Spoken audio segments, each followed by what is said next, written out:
This is called Book the Fourth, Recalled to the Light. Chapter 34, Kill 'em, even if they's already dead.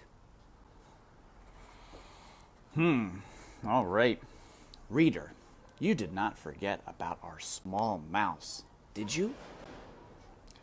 Back to the light was what Gregory whispered to him when he wrapped Despereaux in his napkin and placed him on the tray.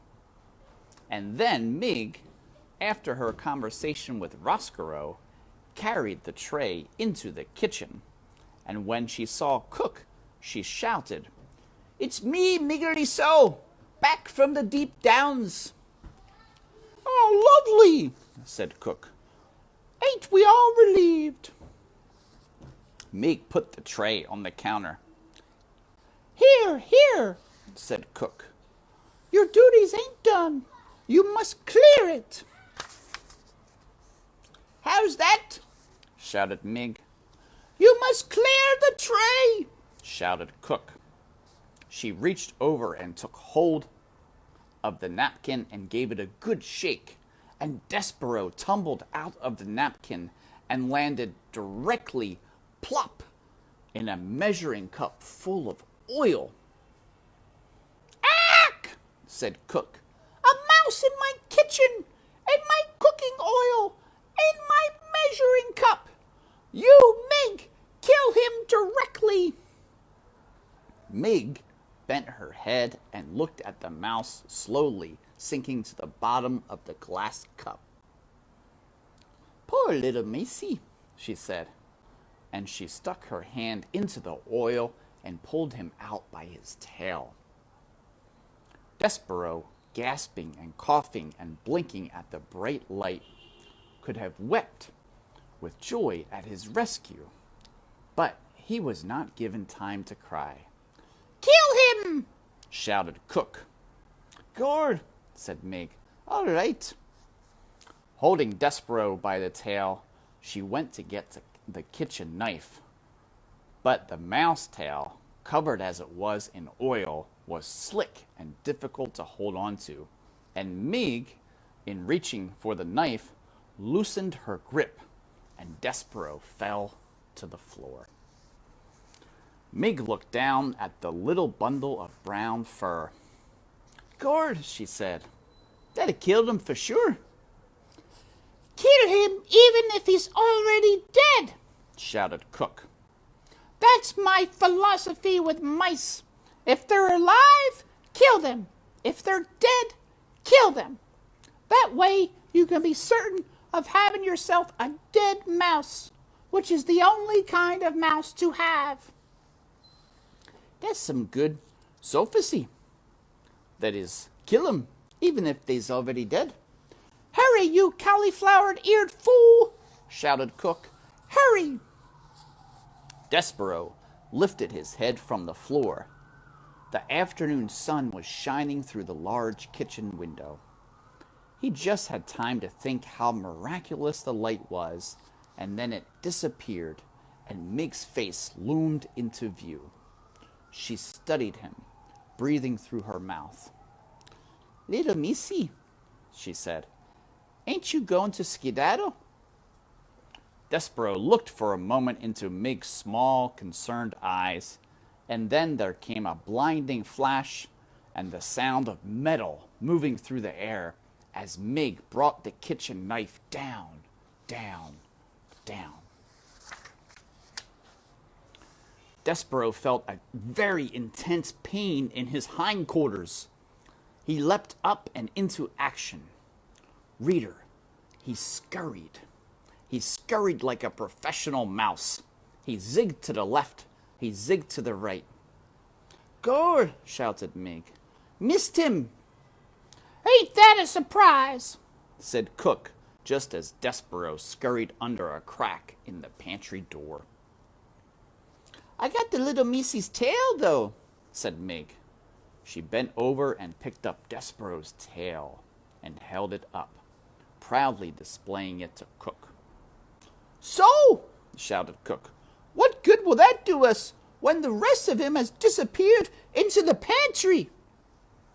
I don't know, said Mig, and she braced herself as Cook advanced upon her, intending to give her a good clout to the ear. I don't know. Hey, Caroline, good to see you. All right, so here we have Despereaux, Mig using the knife to try to kill him. But look, you can see she got his tail, and poor Despereaux, without his tail, scurrying away. Let's see what happens next. Chapter 35, The Knight in Shining Armor. Despereaux was pondering the reverse of that question. He was wondering not what he would do with his tail, but what he would do without it. He was sitting on a bag of flour high atop a shelf in the pantry, crying for what he had lost. The pain in his hindquarters was intense, and he wept because of it. But he also cried because he was happy. He was out of the dungeon. He had been recalled to life. His rescue had happened just in time for him to save the Princess Pea from the terrible fate that the rat had planned for her. So Despereaux wept with joy and with pain and with gratitude. He wept with exhaustion and despair and hope. He wept with all the emotions a young small mouse who has been sent to his death and then been delivered from it in time to save his beloved can feel. Reader, the mouse wept. And then he lay down on the sack of flour and slept.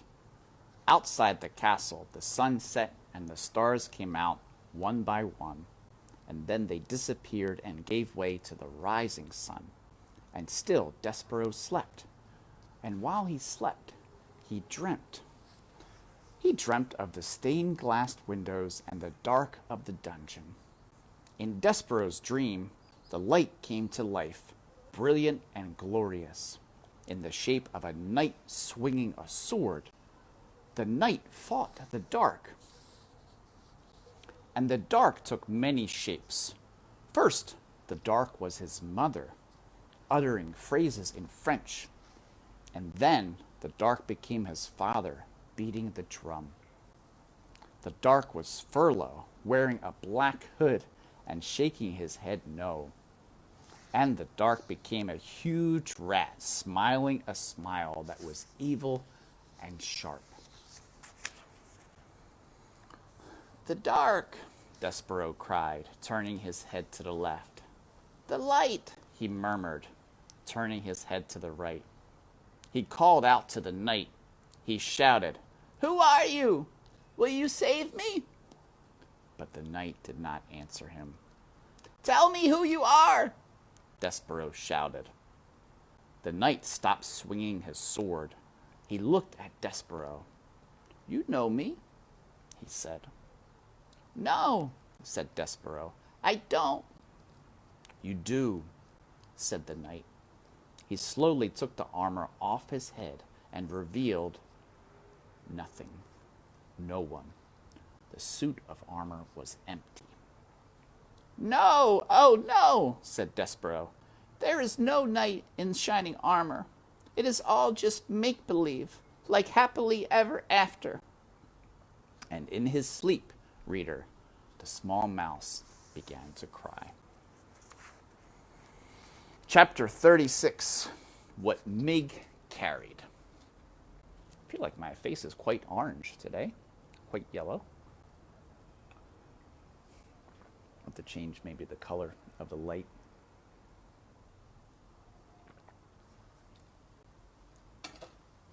All right. And while the mouse slept, Roscoe put his terrible plan into effect. Would you like to hear, reader, how it all unfolded? Would you like to hear... Hold on. The story is not a pretty one. There is violence in it, and cruelty. But stories that are not pretty have a certain value too, I suppose. Everything, as you well know, having lived in this world long enough to have figured out a thing or two for yourself, everything cannot always be sweetness and light. Listen, this is how it happened. First, the rat finished, once and for all, the job he had started long ago. He chewed through Gregory's rope, all the way through it, so that the jailer became lost in the maze of the dungeon. Late at night, when the castle was dark, the serving girl, Miggery So, climbed the stairs to the princess's room.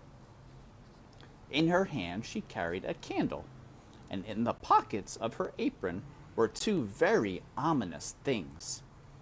In the right pocket, hidden in case they should encounter anyone on the stairs, was a rat with a spoon on his head and a cloak of red around his shoulders.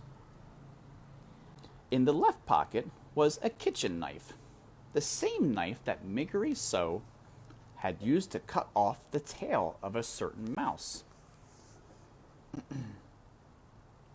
These were the things, a rat and a knife and a candle, that Mig carried with her as she climbed up, up, up the stairs. "Gore!" she shouted to the rat. "It's dark, ain't it?" "Yes, yes," whispered Roscoe from her pocket. "It is quite dark, my dear." "When I'm princess," began Mig. "Shh," said Roscoe. "May I suggest that you keep your glorious plans for the future to yourself? And may I further suggest that you keep your voice down to a whisper? We are, after all, on a covert mission. Do you know how to whisper, my dear?" "I do!" shouted Mig. "Then please," said Roscoe, "please institute this knowledge immediately." "Gore," whispered Mig. "All right." "Thank you," said Roscoe.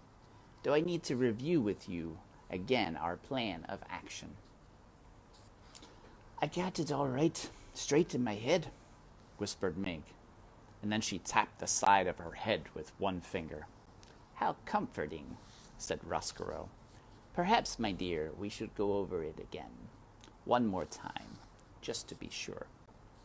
"Well," said Mig, "we go into the princess's room, and she will be sleeping and snoozing and snoring, and I will wake her up and show her the knife and say, 'If you does not want to get hurt, princess, you must come with me.'" "And you will not hurt her," said Roscoe. "No, I won't, because I want her to live so that she can be my lady-in-waiting when I become the princess." "Exactly," said Roscoe. "That will be her divine comeuppance. That will be her divine comeuppance." "Gore," whispered Mig. "Yes, her divine comeuppance."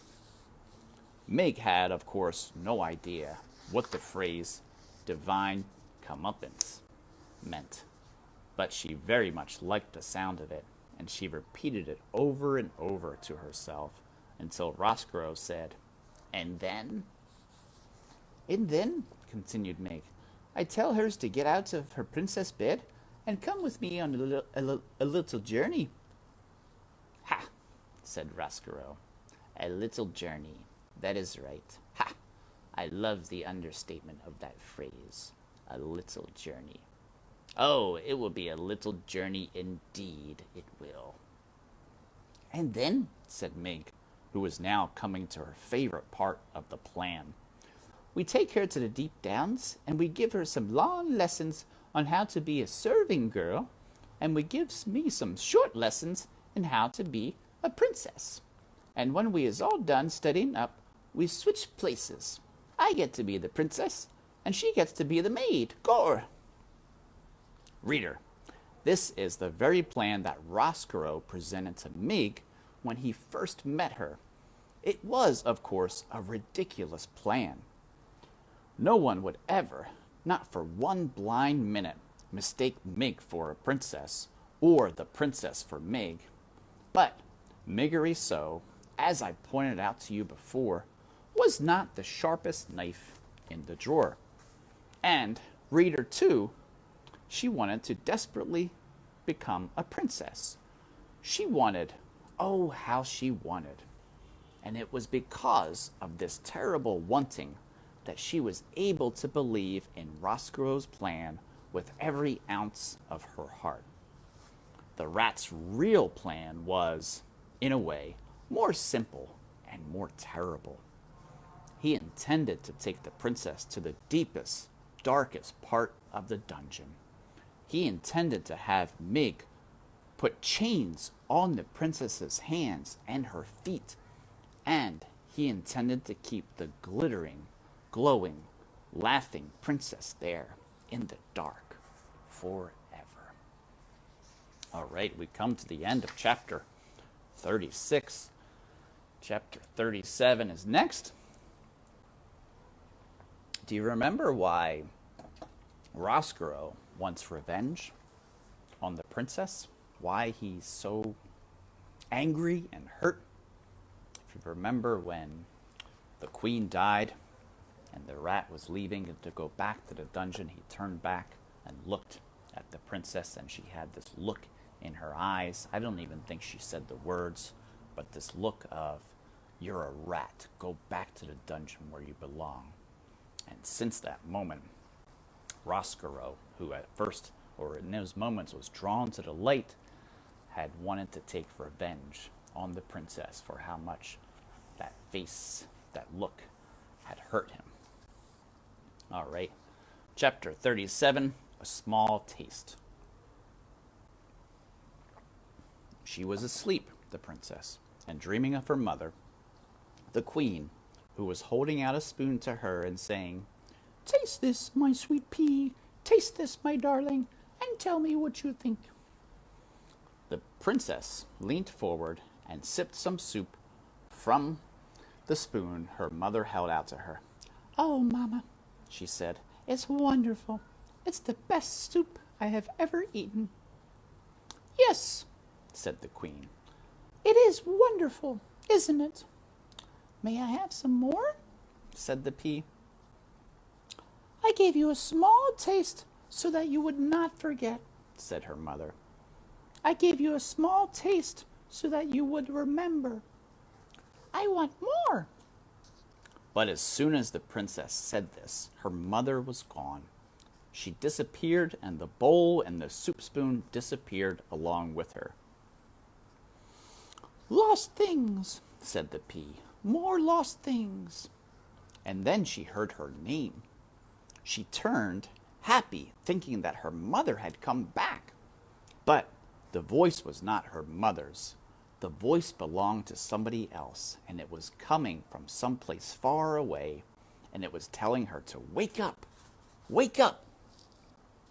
The pea opened her eyes and saw Miggery standing over her bed, a knife in one hand and a candle in the other.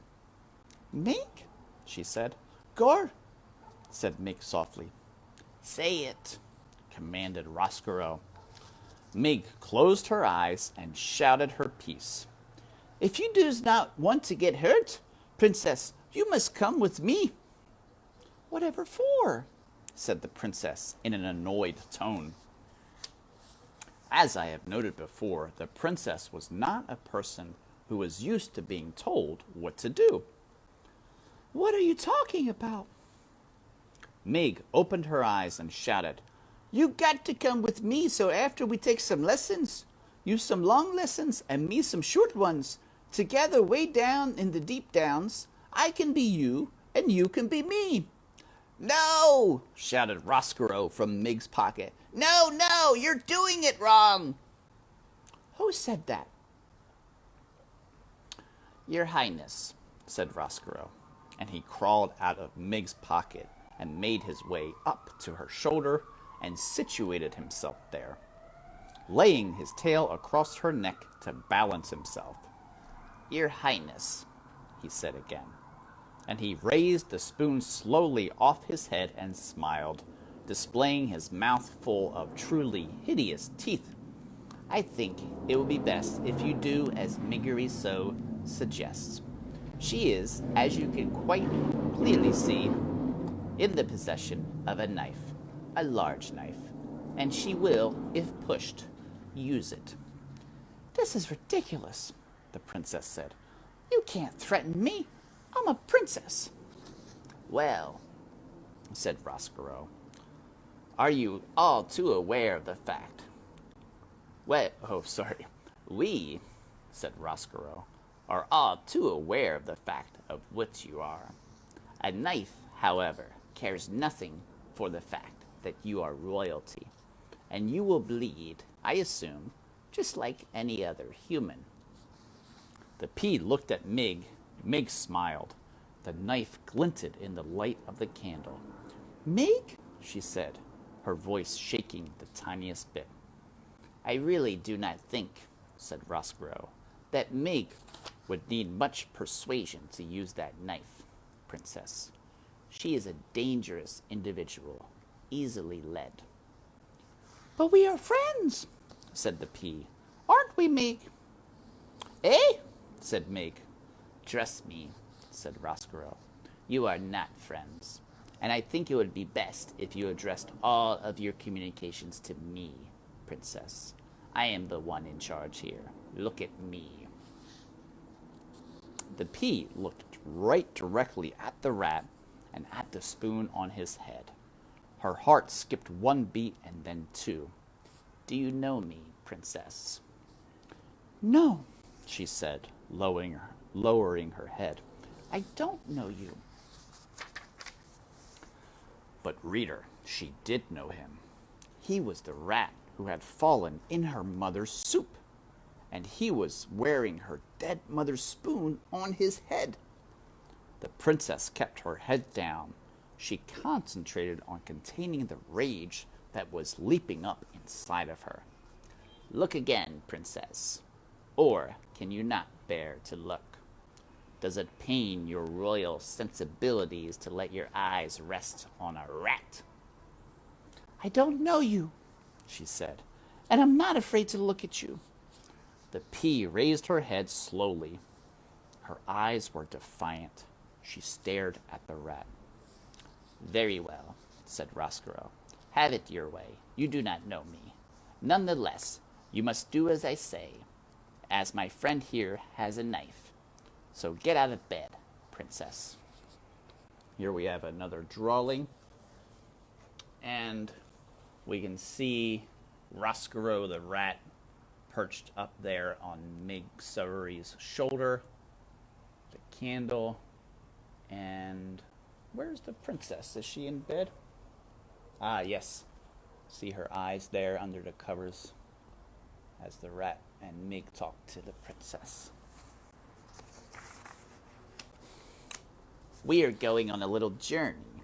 I would like it if you dressed in your loveliest gown, the one that you were wearing at a banquet not so long ago. And put on your crown, said Mig. Put that on your princess' head. Yes, said Roscoe. Please, princess, do not forget your crown. The pea, still staring at Roscoe, pushed the covers back and got out of bed. Move quickly, said Roscoe. We must take our little journey while it is still dark, and while the rest of the castle sleeps on, ignorant, oh so ignorant, I am afraid, of your fate. The princess took a gown from her closet. Yes, said Roscoe to himself, that is the one, the very one. Look how it sparkles in the light. Lovely. I will need someone to do my buttons, said the princess as she stepped into the dress. Mig, you must help me. Little princess, said Roscoe, do you think that you can outsmart a rat? Our dear Miggery will not lay down her knife, not even for a moment. Will you, Miggery? Because that might ruin your chances of becoming a princess. Isn't that right? Gore, said Mig. That's right. And so while Mig held the knife pointed in the direction of the princess, The pea sat and let the rat crawl over her back, doing her buttons up for her, one by one. The princess held very still. The only movement she allowed herself was this. She licked her lips over and over again, because she thought that she could taste the sweet saltiness of the soup that her mother had fed her in her dream. "I have not forgotten, Mamma," she whispered. "I have not forgotten you. I have not forgotten soup." All right, chapter 38. I think we will stop there for today. We'll continue with this tomorrow. Chapter 38 is called To the Dungeon. So we go back down to the darkness again. We'll see what happens to our friends. And we last left Despereaux. What was he? In the pantry, crying, dreaming, without a tail. All right, thanks for watching. Good to see you. And we'll catch you again tomorrow.